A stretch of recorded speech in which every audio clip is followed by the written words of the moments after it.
yo he dicho que nosotros vamos a derogar una imposición.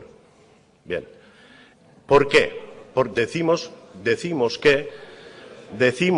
que no estaba representada la mayoría social y política de este país en este Parlamento.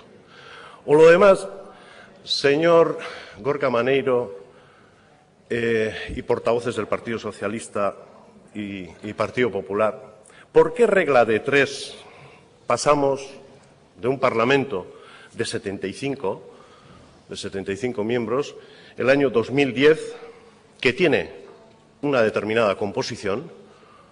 ¿Por qué tras unas elecciones en una sociedad tan asentada, tan normalizada, de tener ustedes la mayoría absoluta, que la tenían, pasan a sumar 27?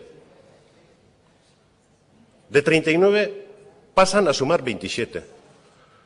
¿Y por qué quienes en aquel momento, PNV, 30, 4 de Aralar, 1 de EA y otro de Esquerra Anitza, que sumábamos 36, pasamos a 48?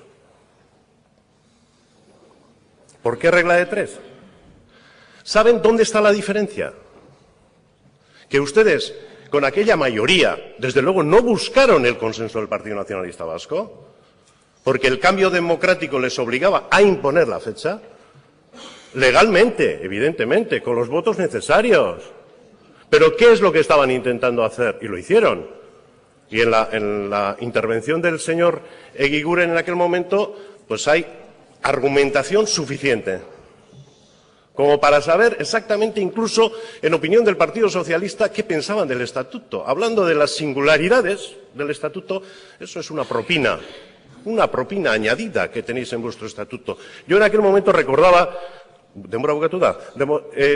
las palabras de Mario Naindia, portavoz en un determinado debate sobre la Berri Eguna y las fiestas de las comunidades autónomas. La gran diferencia está en que, sumando en este momento 48, derogamos una ley. Y nosotros decimos que en términos políticos derogamos una imposición.